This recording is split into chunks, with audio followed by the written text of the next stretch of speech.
حضرت موسیٰ علیہ السلام کو حکم ہوا کہ اے موسیٰ، کوہ طور پر آئیے، آپ کو ایک کتاب دی جائے گی۔ جب فرعون غرق ہو گیا، امن و امان ہو گیا بنی اسرائیل کے اندر، اسرائیل کو آزادی مل گئی فرعون کی غلامی سے، تو اب خوشی خوشی سارے زندگی گزارنے لگے کہ شکر ہے جان چھوٹی، فرعون ظلم کرتا تھا۔ اب اللہ پاک نے موسیٰ علیہ السلام کو کتاب دینی تھی، تو فرمایا کہ آپ کوہ طور پر آئیے۔ اب اولاً تو 30 دن کوہ طور پر اعتکاف کرنے کا حکم ہوا کہ 30 دن اعتکاف کیجیے۔ چنانچہ موسیٰ علیہ السلام نے اپنے بھائی حضرت ہارون، جو خود بھی نبی ہیں، انہیں اپنا خلیفہ بنایا اور خود کوہ طور پر تشریف لے گئے۔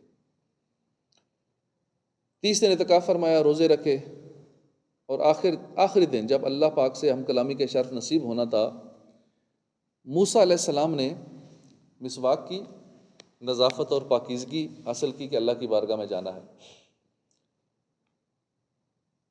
موسیٰ علیہ السلام جب مسواک وغیرہ کی تیاری ہو گئی اللہ کے حضور حاضری کے لیے، جب ہم کلامی کا شرف ملا تو اللہ پاک نے فرمایا کہ موسیٰ، تم نے جو روزہ رکھا تھا نا، اب اس روزے کی جو وہ مہک تھی وہ مجھے پسند تھی، اب مسواک کر کے وہ مہک تو ختم کر دی، مجھے وہ عزیز تھی، اور مشک سے زیادہ عزیز ہے وہ مہک جو روزہ دار کے منہ سے آتی ہے مہک۔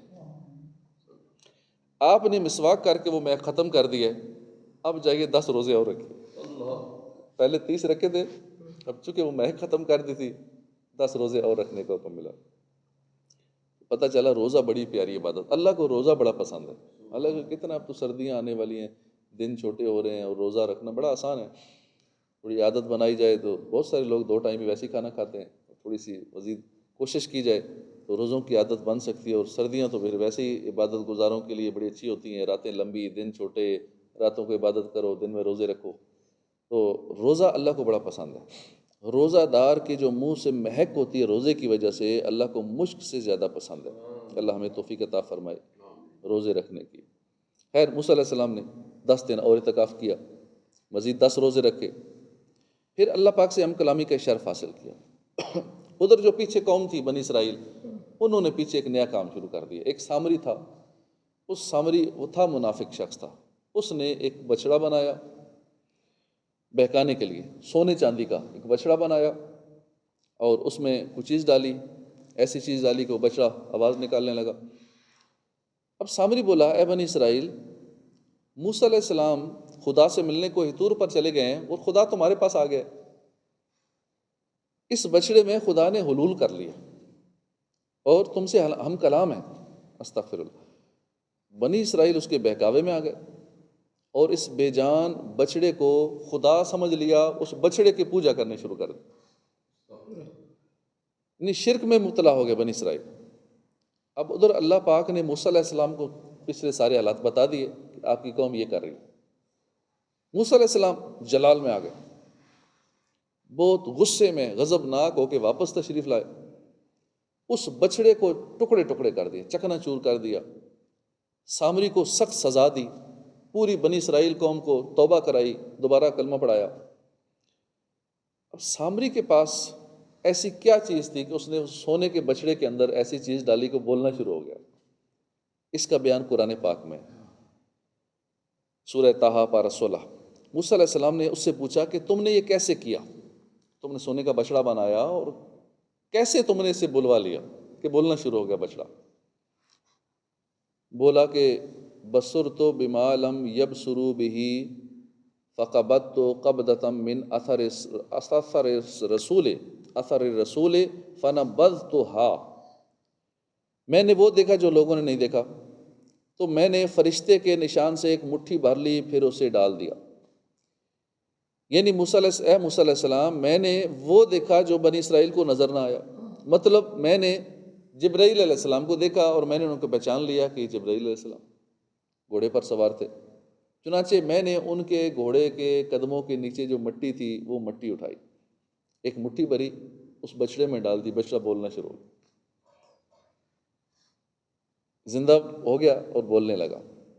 اب یہاں غور فرمائیے کہ حضرت جبرائیل علیہ السلام اللہ کے پیارے ہیں اور وہ بے شک بابرکت ہیں، لیکن واسطوں کی گنتی دیکھیے، جبرائیل علیہ السلام اللہ کے پیارے، ان سے گھوڑے کو نسبت ہوئی، جبرائیل علیہ السلام کا گھوڑا، اب گھوڑے کے قدموں سے مٹی کو نسبت ہو گئی، کیونکہ مٹی گھوڑے کے قدموں سے، گھوڑا کس کا؟ جبرائیل علیہ السلام کا۔ جبرائیل کون؟ اللہ کے پیارے۔ اس مٹی کے اندر اتنی اللہ نے تاثیر پیدا کر دی کہ وہ مٹی لگنے سے اس بے جان سونے کے بنے ہوئے بچڑے میں جان آ گئی، بولنا شروع ہو گیا۔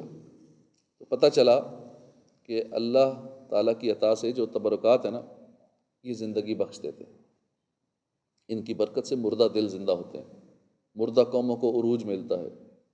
اللہ پاک تبرکات کے اندر مردے میں جان ڈال دینے کی بھی تاثیر پیدا کر دیتا ہے۔ علماء کرام فرماتے ہیں کہ نیکوں اور پاکوں کے تبرکات میں تاثیر ہوتی ہے۔ اب یہ ہاتھوں کا فرق ہے، اگر یہ تبرکات گستاخوں کے ہاتھ میں آئیں تو اس پہ پھر نیگیٹو ایفیکٹس ڈالتے ہیں، منفی اثرات ڈالتے ہیں۔ ادب والوں کے پاس آ جائیں تو ان کے اثرات نیک ہو جاتے ہیں۔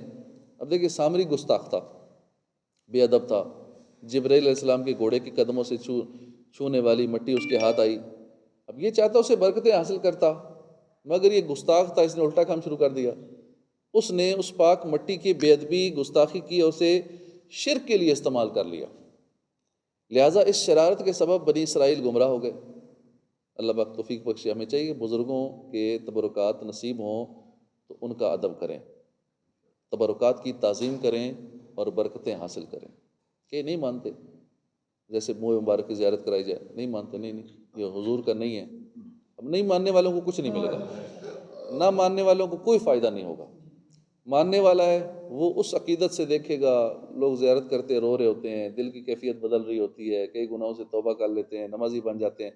اب ادب کرنے والوں کو برکتیں مل رہی ہیں، بے ادبی کرنے والوں کو کخ نہیں مل رہا، بے فائدہ جا رہا ہے۔ اس جگہ ایک اور ایمان افروز نقطہ ہے کہ حضرت جبرائیل علیہ السلام، جن کے گھوڑے کے قدموں سے لگنے والی مٹی کے اندر یہ اثر ہے، یہ جبرائیل السلام کون ہے؟ فرشتوں کے سردار ہیں اور ہمارے آقا کے خادم ہیں۔ اب ہم کیوں نہ کہیں کہ چاہیں تو اشاروں سے کایا ہی پلٹتے ہیں دنیا کی، یہی شان ہے خدمتگاروں کی، سرکار کا عالم کیا ہوگا۔ اندازہ کیجئے جب خادم کے گھوڑے کے قدموں سے لگنے والی مٹی ایسی ہے تو اللہ کی نعمت مصطفیٰ جان رحمت صلی اللہ علیہ وسلم کے مبارک قدم جس خاک پر لگ جائیں اس خاک کا رتبہ کیا ہوگا۔ ذرے جھڑ کر تیری پیزاروں کے، آقا کی پیزاروں سے، جوتوں سے جو ذرے جھڑتے ہیں، ذرے جھڑ کر تیری پیزاروں کے تاج سر بنتے ہیں سیاروں کے۔ یا رسول اللہ، آپ کی نالین شریف کو مبارک قدموں سے نسبت ہے، نالین شریف کو مٹی نے چوما، یہ مٹی جو نالین پاک سے برکت لوٹ رہی ہے، اس مٹی کے ذرے نالین شریف سے جھڑتے ہیں تو ان ذروں کو آسمان کے سیارے، سورج، چاند، مشتری، زحل وغیرہ یہ اپنے سر کا تاج بنا لیتے ہیں۔ یہ واقعہ ہوا کہ بنی اسرائیل نے بچڑے کی پوجا کر کے شرک کیا، بہت بڑا جرم تھا، مگر اللہ پاک نے رحم فرمایا، توبہ کی توفیق عطا فرمائی اور اس انعام کا ذکر بھی قرآن میں فرمایا۔ وَإِذْ وَعَدْنَا مُوسَىٰ 40 لَيْلَةً ثُمَّ اتَّخَذْتُمُ الْعِجْلَ مِن بَعْدِهِ وَأَنْتُمْ ظَالِمُونَ ثُمَّ عَفَوْنَا عَنْكُم مِّن بَعْدِ ذَلِكَ لَعَلَّكُمْ تَشْكُرُونَ۔ اور یاد کرو جب ہم نے موسیٰ سے 40 راتوں کا وعدہ فرمایا، پھر اس کے پیچھے تم نے بچڑے کی پوجا شروع کر دی اور تم واقعی ظالم تھے، پھر اس کے بعد ہم نے تمہیں معافی عطا فرمائی تاکہ تم شکر ادا کرو۔ یعنی اے بنی اسرائیل، یاد کرو جب اللہ نے موسیٰ علیہ السلام کو کتاب دینے کا وعدہ فرمایا، انہیں کوہ طور پر بلایا، حضرت موسیٰ علیہ السلام نے وہاں 40 راتیں اعتکاف فرمایا، ادھر تمہاری ہدایت کا سامان ہو رہا تھا، تمہارے لیے تورات شریف نازل کرنے کا اہتمام تھا، ادھر تم نے بے وقوفی شروع کر دی، شرک شروع کر دیا۔ مگر اللہ کا کرم دیکھو کہ اللہ پاک نے فضل و کرم فرمایا اور ایسے عظیم ظلم عظیم کے باوجود رب کریم نے تم پہ عذاب نہیں بھیجا، تمہیں تباہ و برباد نہیں کیا، فرعون کی طرح تمہیں غرق نہیں کیا، بلکہ تمہیں توبہ کی توفیق بخشی، پھر تمہاری توبہ قبول کی اور دوبارہ سے ایمان کی نعمت عطا فرما دی۔ یہ سب کیوں تھا؟ اس لیے کہ تم شکر گزار بنو، لہٰذا اب اس انعام کا شکر ادا کرو۔ ہمارے محبوب تشریف لا چکے ہیں، ان کا کلمہ پڑھ کر دو جہان کی رحمتوں کے حقدار بن جاؤ۔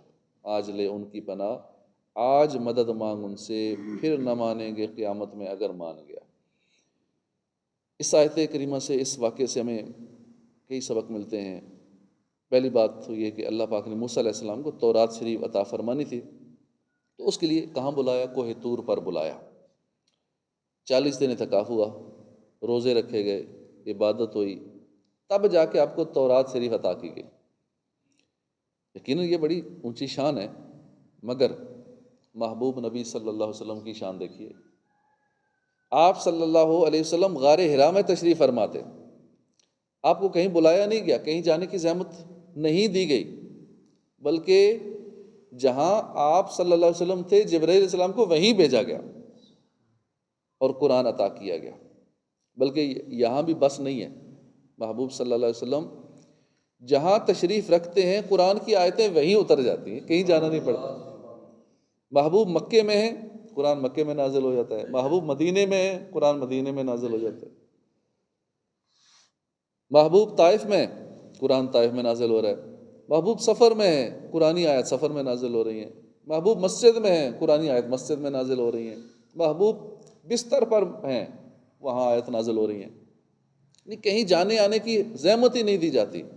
تو پتہ چلا موسیٰ علیہ السلام طالب ہیں، آپ طلبگار تھے، اس لیے تورات لینے کے لیے کوہ طور پر گئے، مگر محبوب ذیشان طالب نہیں، مطلوب ہیں۔ آپ کی رضا کو طلب کیا جاتا ہے، لہٰذا کہیں جانے کی زحمت نہ ہوئی، جہاں حضور ہیں قرآنی آیت وہیں اتار دی گئی۔ فرق طالب و مطلوب دیکھے کوئی، قصہ طور و معراج سمجھے کوئی بے ہوش جلووں میں گم ہے کوئی، کس کو دیکھا یہ موسیٰ سے پوچھے کوئی، آنکھ والوں کی ہمت پہ لاکھوں سلام۔ اب پھر یہیں سے یہ بھی غور کیجئے کہ موسیٰ علیہ السلام صرف 40 دن کے لیے کوہ طور پر تشریف لے گئے۔ ہارون علیہ السلام کو خلیفہ بھی بنایا تھا، مگر مکمل انتظام کر کے گئے تھے۔ اس کے باوجود بنی اسرائیل کی طبیعت کیسی سخت تھی کہ 40 دن بھی دین پر قائم نہیں رہ سکے، بدل گئے، سامری کی باتوں میں آ گئے، شرک میں مبتلا ہو گئے، بچڑے کو خدا بنا لیا۔ اور ادھر پیارے محبوب کی پیاری امت ہے، پیارے آقا صلی اللہ علیہ وسلم کو ظاہری پردہ فرمائے ہوئے 14 صدیاں گزر چکی ہیں، الحمدللہ آج بھی امت توحید پر قائم ہے، آج بھی آقا کی غلام ہے، الحمدللہ آقا کا کلمہ پڑھتی ہے، شرک میں مبتلا نہیں ہے۔ 1400 سال گزر گئے، وہاں 40 دن نبی گزرے تھے، نبی ان سے تھوڑا سا سائڈ پہ ہوئے، 40 دن کے لیے دور ہوئے اور ساری قوم بدل گئے۔ اور آقا کی امت دیکھیے قیامت تک انشاءاللہ اسی پہ قائم رہے گی، توحید پہ۔ پیارے محبوب نے اپنی امت کو جو الوداعی خطبہ ارشاد فرمائے، ان میں یہ بھی خاص طور پر بیان کیا گیا، وَإِنِّي وَاللَّهِ مَا أَخَافُ عَلَيْكُمْ أَن تُشْرِكُوا بَعْدِي، کہ بے شک اللہ کی قسم میں تمہارے متعلق یہ خوف نہیں رکھتا کہ میرے بعد تم شرک میں مبتلا ہو جاؤ گے۔ لوگ آج کل آقا کی امت پہ فتوے لگاتے ہیں نا، مشرک ہے، شرک بدعت کرتے ہیں، شرک بدعت۔ جب سرکار نے فرما دیا میری امت شرک نہیں کرے گی، یہ ڈر نہیں ہے مجھے کہ یہ شرک میں مبتلا ہوگی۔ گویا کہ حضور یہ گارنٹی دے رہے ہیں کہ یہ امت توحید ہے، یہ امت کبھی شرک نہیں کرے گی۔ یا میلاد کریں تو کہتے ہیں شرک ہے، کوئی اور اس طرح کام کرے شرک ہے، میلاد کہاں شرک ہے؟ یہ تو شرک کا توڑ ہے کہ کسی کی ولادت منانا، اس کا مطلب یہی ہے کہ ہم اس کو خدا نہیں سمجھ رہے، کیونکہ جو خدا ہوتا ہے وہ پیدا نہیں ہوتا، جو پیدا ہوتا ہے وہ خدا نہیں ہے۔ شرک تو یہ نہیں کہ خدا سمجھیں، مطلب میلاد کا چرچا کرنا، میلاد منانا، یہ تو پھر اصل توحید یہی ہے کہ ہم ان کو خدا نہیں مانتے، خدا کا بندہ مانتے ہیں۔ تو اس فرمان ذیشان کے فیضان کی ایک مختصر سی جھلک پیش کروں۔ ہمارے ملک میں داتا حضور رحمۃ اللہ علیہ کا مزار ہے، بڑا مشہور ہے، دور دور سے لوگ سلام کرنے حاضر ہوتے ہیں، دنیا بھر میں داتا حضور کے دیوانے۔ داتا حضور کا مزار پاک کچھ اس انداز پر ہے کہ وہاں اگر نماز پڑھیں تو مزار پاک کی طرف پیٹھ ہوتی ہے۔ واللہ یہ سمت کی توحید پر استقامت کی مثال ہے کہ داتا حضور کے دیوانے بڑی لگن کے ساتھ، بڑے شوق کے ساتھ، بڑی محبت کے ساتھ دور دور کا سفر کر کے وہاں پہنچتے ہیں، سلامی عرض کرتے ہیں۔ بارہ دیکھا گیا کہ جب مزار پاک سے واپس پلٹتے ہیں تو الٹے چلتے ہیں تاکہ پیٹھ نہ ہو مزار کی طرف، مگر قربان جائیے یہ توحید پرستی کی نشانی ہے کہ جیسی اذان ہوتی ہے، نماز قائم ہوتی ہے، وہی دیوانے داتا حضور کے مزار کی طرف پیٹھ کر کے نماز پڑھ جاتے ہیں، اور ایک اللہ وحدہ لا شریک کے حضور سجدے میں گر جاتے ہیں۔ دیوانوں کا یہ انداز بتاتا ہے کہ ہم داتا حضور سے محبت ضرور کرتے ہیں مگر خدا نہیں مانتے ان کو، جتنے ولیوں سے محبت کرتے ہیں، غوث پاک سے محبت کرتے ہیں، خدا نہیں مانتے کسی کو۔ صرف ایک اللہ وحدہ لا شریک ہی کو سجدہ کرتے ہیں، کسی کو سجدہ نہیں کرتے۔ اور یہ جو بد مذہب لوگ فتوے لگاتے ہیں، دیکھو تمہارے سنی لوگ یہ مزاروں پہ سجدے کرتے ہیں، جو کرتا ہے غلط کرتا ہے۔ سنیوں کے امام اعلیٰ حضرت نے تو یہاں تک ادب لکھا ہے مزار پہ جانے کے، 4 گز 4 ہاتھ دور رہو، قبر کے قریب نہیں جانا، ہاتھ نہیں لگانا قبر کے، طواف نہیں کرنا، قبر کی طرف منہ کر کے نماز نہیں پڑھنا، اعلیٰ حضرت نے منع کیا ان چیزوں کو۔ اب اگر کوئی کرتا ہے بے وقوف جاہل، اس کی وجہ سے سارے اہل سنت پہ فتویٰ لگا دیا جائے، سارے ہی ایسے ہیں۔ کوئی اگر وہاں ڈھول پہ ناچ رہا ہے، ڈانس کر رہا ہے، غلط کام کر رہا ہے، چرس بھنگ کے گھوٹے چل رہے ہیں، وہاں سارے غلط کام ہو رہے ہیں، بدکاریاں ہو رہی ہیں، نشے ہو رہے ہیں، اب کیا اہل سنت غلط ہے؟ جو یہ کام کر رہے ہیں وہ لوگ غلط ہیں۔ اب ناک پہ مکھی بیٹھ جائے، مکھی اڑائی جاتی ہے، ناک نہیں کاٹا جاتا، تو اہل سنت غلط نہیں ہے، وہ یہ کام کرنے والے غلط ہیں کہ جو مزار پہ جائیں گے تو پہلے سر نیچے ٹیکیں گے پھر اندر جائیں گے، تو یہ غلط کر رہے ہیں، سجدہ کر رہے ہیں قبر کو۔ تو ان چیزوں سے تو اعلیٰ حضرت نے منع کیا ہے، لیکن بس ان کا لیبل سارے سنیوں پہ لگا دیا جاتا ہے اور عوام کو بے وقوف بنایا جاتا ہے، اہل سنت کے خلاف کیا جاتا ہے اور پھر عقائد خراب کیے جاتے ہیں۔ ایک مرتبہ امام حسن مجتبیٰ نے اپنے والد محترم حضرت علی المرتضیٰ سے پوچھا کہ ابو جان کیا آپ کو مجھ سے محبت ہے؟ فرمایا بالکل ہے۔ پوچھا بھائی حسین سے بھی محبت ہے؟ کہا جی محبت ہے حسین سے بھی۔ پوچھا امی جان سیدہ فاطمہ سے بھی محبت ہے؟ ہاں جی فاطمہ سے بھی محبت ہے۔ پوچھا نانا جان حضرت محمد مصطفیٰ صلی اللہ علیہ وسلم سے بھی محبت ہے؟ ہاں جی ان سے بھی محبت ہے۔ پھر پوچھا اللہ پاک سے بھی محبت ہے؟ فرمایا ہاں بالکل ہے۔ عرض کہ ابو جان بات سمجھ نہیں آتی، دل ایک ہے، ایک دل میں یہ اتنی ساری محبتیں کیسے آ گئی؟ کیونکہ ایک دل میں تو ایک محبوب رہ سکتا ہے، آپ کے دل میں اتنی ساری محبتیں کیسے سما گئے؟ اب مولا علی چونکہ علم کا دروازہ ہے، باب المدینۃ العلم ہے، شہر علم کا دروازہ ہے۔ اب ان کا جواب سنیے۔ بیٹا کیا تم دیکھتے نہیں ہو جب نماز کا وقت ہوتا ہے تو میں سب سے الگ ہو کے اللہ کے حضور حاضر ہو جاتا ہوں؟ یہ اس بات کی دلیل ہے کہ اصل میں محبت ایک ہی ہے، باقی سب محبتیں جتنی ہیں یہ اللہ کی محبت کی وجہ سے۔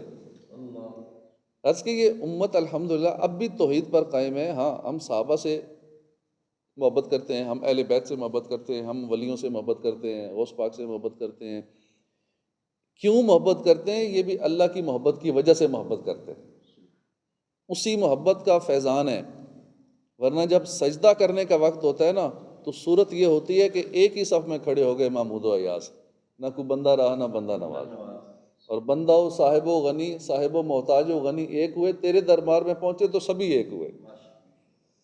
اللہ پاک ہمیں توفیق بخشے۔ یہ امت تو الحمدللہ امت توحید ہے، اللہ کرے ہم سب عاشقان رسول کا ایمان سلامت رہے، توحید ہی پر قائم رہتے ہوئے اس دنیا سے جانا نصیب ہو۔ مجھے دے دے ایمان پر استقامت، پے سید محتشم یا الہی، خدایا برے خاتمے سے بچانا، پڑھوں کلمہ جب نکلے دم یا الہی، وما علینا الا البلاغ۔ اعوذ